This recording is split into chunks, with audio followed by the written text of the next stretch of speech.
ঢাকা চট্টগ্রাম মহাসড়কে কন্টেনার পরিবহনের চাপ কমাতে 2013 সাল থেকে শুরু হয়েছিল চট্টগ্রাম বন্দর থেকে পানগাঁও টার্মিনালে নৌপথে কন্টেনার পরিবহন। দীর্ঘ সময় পেরিয়ে গেল, নানা জটিলতায় সরকারের এই টার্মিনাল ব্যবসায়িকভাবে সফল হতে পারছিল না। 20 ফুট সাইজ কন্টেনারের ভাড়া $148 মার্কিন এবং 40 ফুট সাইজের জন্য $445 মার্কিন নির্ধারণ করে দিয়েছিল নৌ পরিবহন মন্ত্রণালয়। অতিরিক্ত ভাড়ার কারণে নৌপথে কন্টেনার পরিবহন কমছে বলে অভিযোগ ওঠায় আগের সিদ্ধান্ত থেকে সরে এসেছে চট্টগ্রাম বন্দর কর্তৃপক্ষ।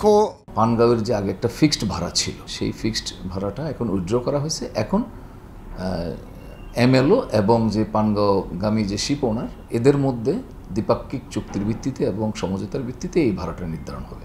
তাহলে এই পানগাঁও রুটটা আগের তুলনায় অনেক বেশি ভাইব্রেন্ট হবে।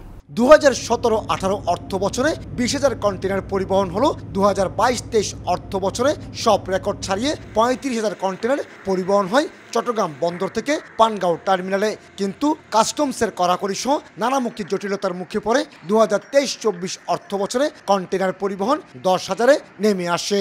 চট্টগ্রাম বন্দর কেন্দ্রিক কন্টেনারের 94% ঢাকা চট্টগ্রাম আসা যাওয়া করে সড়ক পথে, রেলপথে 4%। ব্যাপক সম্ভাবনা থাকা সত্ত্বেও কাজে লাগানো যাচ্ছে না নৌপথ।